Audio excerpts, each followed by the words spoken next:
Já alguma vez vos disseram que romances históricos são diferentes de romances de época? Pois.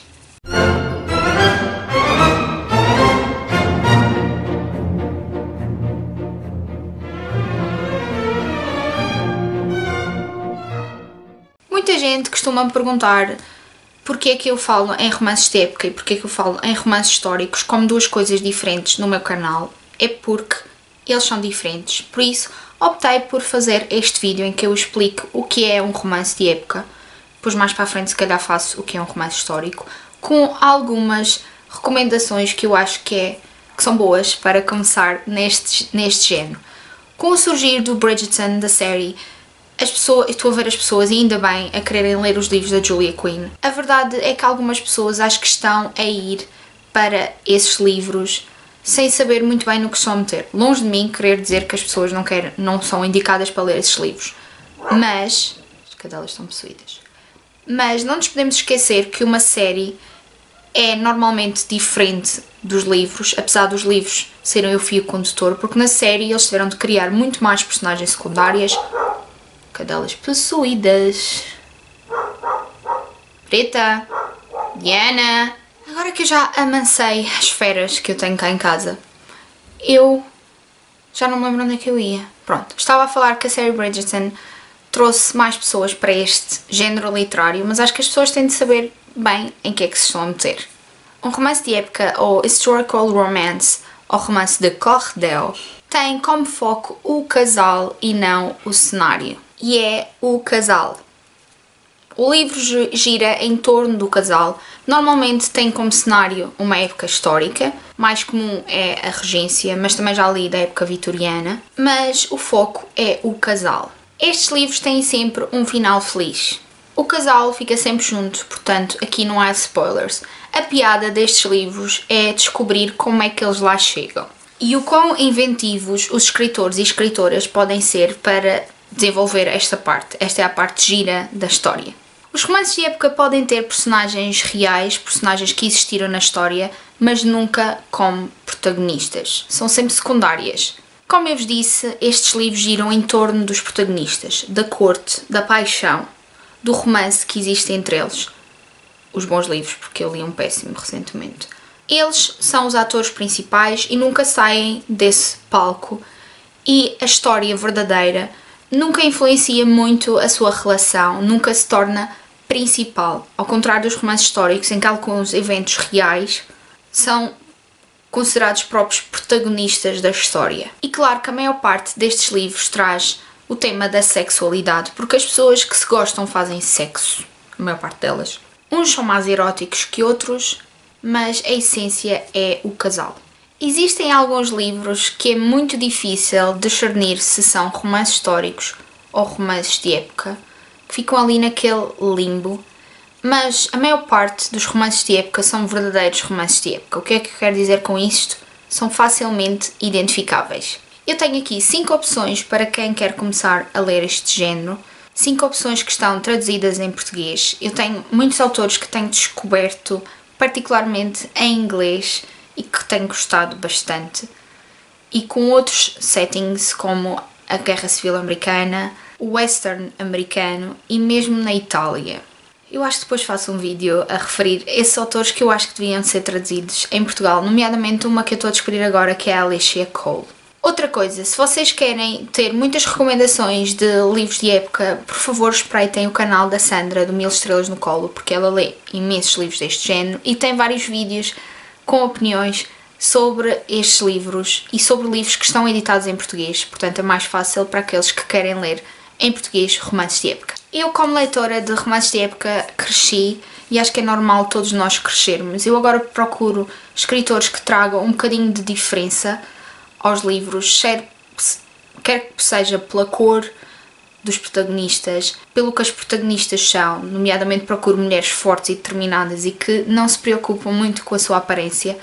Se calhar inicialmente não era assim, mas faz parte, como eu vos digo, crescer enquanto leitores, e não é só neste género, é em todos os géneros. Mas um livro que eu vou sempre me lembrar, foi dos primeiros livros que eu li de romance de época quando ganhei o meu próprio dinheiro e o comprei, foi o Flores na Tempestade, da Lara Kinzel. Esta editora já não existe em Portugal, mas este livro está traduzido em Portugal por uma nova editora. Este é um livro de romance de época que eu recomendo e sinceramente recomendo porque traz-nos a história de Christian e Christian é um nobre, já não lembro se ele era um duque.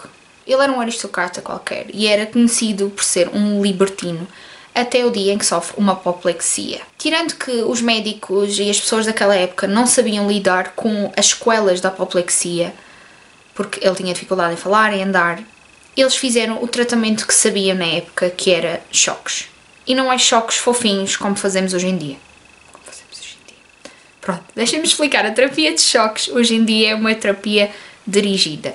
Antigamente não era bem assim e eles não eram particularmente caridosos e carinhosos com as pessoas com saúde mental afetada. Christian sofreu e sofreu a bem sofrer. E entra aqui a nossa protagonista. A Maddie tem um nascimento modesto, é uma plebeia, mas muito inteligente, até porque o pai fomentou isso nela e não é religião, é da maneira de viver Quaker. É muito engraçado conhecer outras maneiras de viver como os Quakers.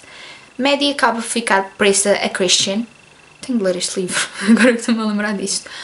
Presa a Christian e acabam por desenvolver uma relação e aí inicia-se o dito romance de época. Outra escritora que eu vou sempre recomendar para quem quer começar romances de época é a Sherry Thomas. É uma escritora que deixou de ser publicada, infelizmente, em Portugal. Ela agora tem uma série de mistérios com a família Holmes, mas eu por acaso ainda não li esses livros. Mas os romances de época dela conseguem ser muito bons e dão muita fome.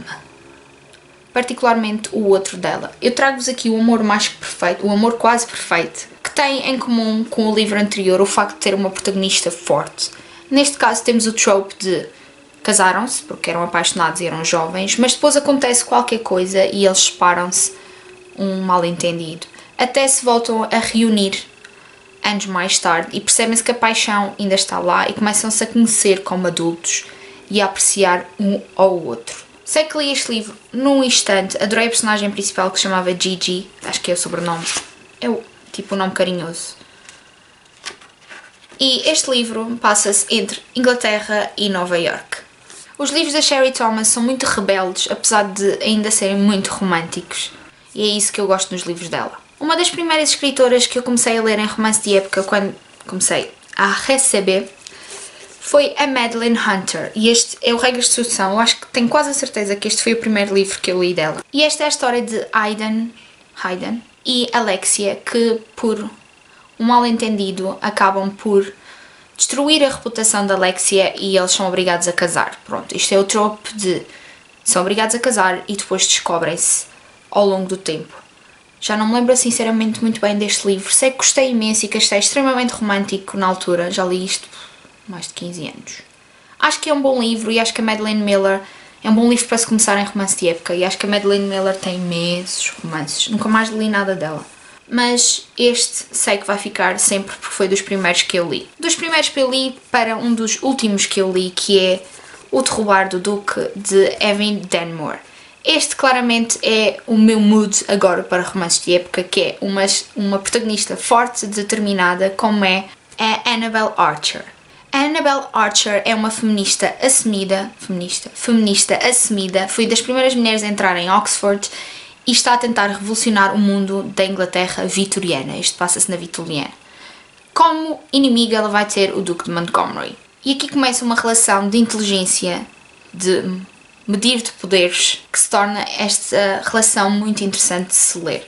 Estou muito curiosa para os restantes da série. E por fim, e não podia deixar de falar na rainha do atual romance de época, que é a Julia Quinn. Eu trago aqui o segundo da série Bridgerton, que é a história do Anthony Bridgerton e da Kate Sheffield, por uma razão muito simples. Primeiro, ouvi-o recentemente, ou seja, estou numa releitura, e porque eu não sou muito fã do primeiro livro do Bridgerton. Pronto, disse-o, está dito.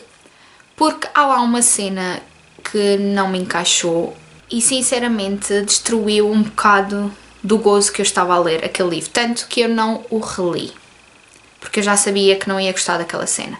Pelo contrário, o segundo livro deu-me imenso gozo reler o livro tanto que até aumentei a minha classificação. Este é o clássico Enemies to Lovers, inimigos para amantes, em que temos o Anthony Bridgerton, que é muito racional e quer casar, não por amor, até que conhece Kate Sheffield, que não o suporta. Eles criam uma inimizade entre eles e uma discussão entre eles que acaba por se transformar em algo mais, obviamente. E o que eu gosto desta história é que eles ambos crescem e ambos aprendem a lidar com os seus próprios medos. Mas mal posso esperar para ver esta relação espelhada no pequeno ecrã do meu computador quando estiver a ver a segunda temporada da Netflix. Em Portugal chama-se As Peripécias do Amor, não, As Peripécias do Coração, e em inglês chama-se The Viscount Who Loved Me. Espero que tenham percebido mais ou menos o que é um romance de época e que tenha sido útil este vídeo, porque senão andei a perder tempo a nada. E vemos no próximo vídeo. Tchau!